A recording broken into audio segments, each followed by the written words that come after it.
Roman collapses after Raw attack. Backstage chaos, Roman down. Raw shock, Reigns attacked. WWE mystery, Roman Reigns falls. Reigns taken out backstage. Make sure you subscribe and hit the notification bell so you never miss an update. What really happened behind the curtain on Raw when everything suddenly went quiet, and why did no one seem ready for what came next? And more importantly, how does someone like Roman Reigns go from walking into the arena with control, to being carried out when the cameras stop rolling? Because what went down backstage on that night wasn't just an attack. It felt different. Off. Like something that wasn't supposed to happen, actually happened anyway. Raw started like any other night. Loud crowd, flashing lights, that familiar buzz in the arena that tells you something chaotic is always just one segment away. You know the vibe. People are chanting, signs are up, social media is already predicting chaos before the first bell even rings. But backstage? That's where things were already tense. You could feel it in the way people were talking in low voices. In the way producers weren't standing still. In the way certain doors kept opening and closing faster than usual. And nobody wanted to say it out loud, but everyone was waiting for something involving Roman Reigns. Because whenever he's around, trouble doesn't knock politely. It just walks in. Now, Roman wasn't scheduled for anything out of the ordinary that night. No special stipulation, no surprise match, nothing like that. Just a standard Raw appearance. But fans know better. When someone like him shows up, standard is usually just the calm before everything breaks apart. And then it happened. Not in the ring. Not during a promo. Not even in front of the crowd. Backstage. The kind of place where the cameras only catch fragments. Where you hear things before you see them. Where rumors spread faster than footsteps. It started with a noise. A sudden crash. Not loud enough for the arena to hear, but loud enough for everyone nearby to turn their heads. Then another sound. Shouting. Fast. Sharp. Not the kind you hear in a scripted segment. And that's when people started moving. Someone ran past production. Then another. Then security. You know it's serious when security doesn't walk, they run. And somewhere in that chaos, Jacob Fatu was spotted near the gorilla position area. Now let's pause here for a second, because this is where things get strange. Nobody is officially confirming how he got there that quickly. Nobody is saying who let him in, or if he was already inside before the show fully kicked off. And the answers you get depend on who you ask. One person says planned appearance gone wrong. Another says unsanctioned entry. Another just shakes their head like they saw something they don't want replayed in their mind. And then comes the moment everything shifts. Roman Reigns is found down. Not in the ring. Not after a match. Backstage. Surrounded by producers, security, and a few stunned crew members who look like they're trying to process what they just saw. And the worst part? Nobody is talking clearly at first. Everyone is shouting over each other. Someone is asking for medical. Someone else is yelling about getting cameras out of the area. Another voice is just saying, move, move, move. You know that feeling when a room gets too quiet even though it's full of noise? That's what it turned into. Because when the dust settles just a bit, the picture becomes clear. Roman Reigns is not getting up easily. And that changes everything. Fans at home don't know it yet. The broadcast hasn't fully acknowledged it. The commentators are still trying to transition between segments like nothing is wrong. But backstage, the story is already out of control.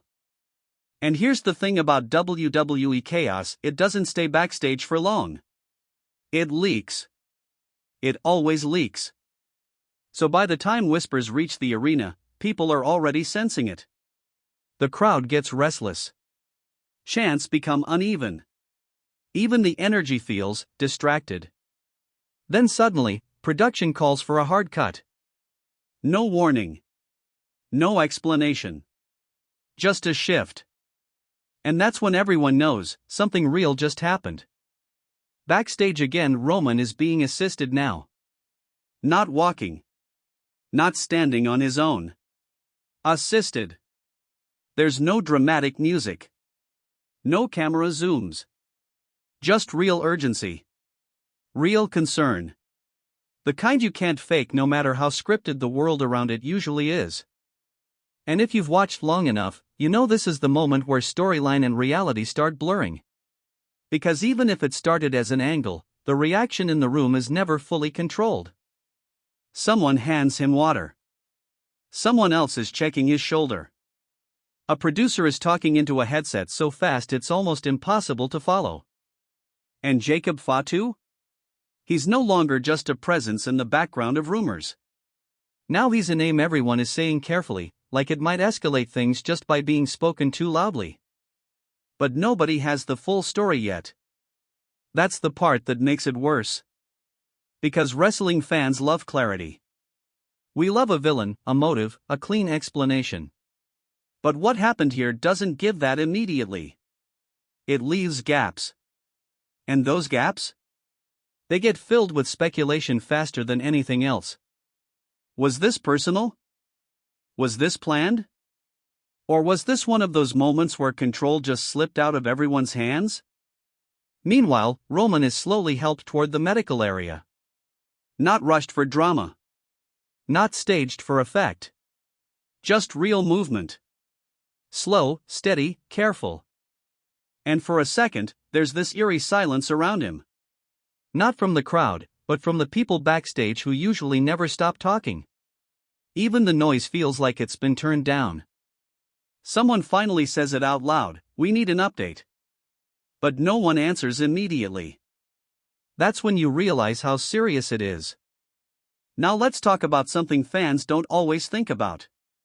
Backstage attacks in wrestling aren't just about what happens in the moment. They're about what happens after. The story they create. The pressure they add. The uncertainty they leave behind. Because if Roman Reigns is truly taken out of action, even briefly, the entire structure of Raw shifts. Plans change. Matches get rewritten. Promos get scrapped.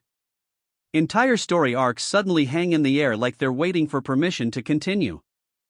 And that's why everyone is on edge. Not just because of the attack, but because of what it could mean next. Back to the scene. Roman is now seated. Breathing steady, but clearly not at 100%. He's surrounded, but still visibly aware of everything happening. That's what makes it even more intense. He's not gone. He's not absent. He's right there, just not fully in control of the moment anymore. And for someone like him, that alone is rare. You can see it in the way he keeps trying to push forward even while people are telling him to hold back. That mindset doesn't switch off easily. Not for someone who's been the center of control for so long. But tonight isn't about dominance. Not anymore. Tonight is about recovery. And outside that backstage area, the show continues like a train trying to stay on tracks that just shifted. The commentators try to fill time. The crowd senses something, but doesn't fully know what. Social media starts doing what it always does, piecing together fragments, zooming into blurry clips, replaying seconds over and over like answers will appear if they watch it enough times. And somewhere in all that noise, one question keeps growing louder than the rest. Who benefits from Roman Reigns being taken out like this? Now, nobody is saying anything official yet. No confirmed motive. No clean resolution. Just tension hanging in the air like a storm that hasn't decided where to strike next. Backstage again, medical staff are now fully involved. Checks are being done. Questions are being asked. Reports are being prepared. And still, no clear statement. Which is honestly worse than bad news sometimes. Because at least bad news is final. Silence keeps everything open. And fans? They hate silence. Let's be real, if you're watching this unfold, you're probably already thinking 100 different theories. And that's exactly what WWE thrives on when it's at its most unpredictable. Not just the action, but the uncertainty after it. But here's the part that sticks. It wasn't the attack itself that lingered in everyone's mind. It was the collapse. That moment where everything stopped being performance and started feeling like reality stepped in for a second too long. And whether you're a fan of Roman Reigns or not, there's something about seeing a figure like that brought down unexpectedly that changes the energy of the whole show. Because suddenly, nothing feels guaranteed. And that's the hook wrestling has always had. Backstage later, things begin to stabilize. Roman is still under observation. The immediate panic starts to settle into controlled concern. People are still talking, but quieter now. More carefully. Jacob Fatu's name keeps circulating, but still no official confirmation of involvement details. Just fragments. Just tension. And Raw continues to roll on. But it doesn't feel the same. Not even close. It feels like everyone is waiting for the moment where someone finally steps forward and explains what actually happened. But that moment keeps not coming. And maybe that's the point. Maybe this isn't just about one attack.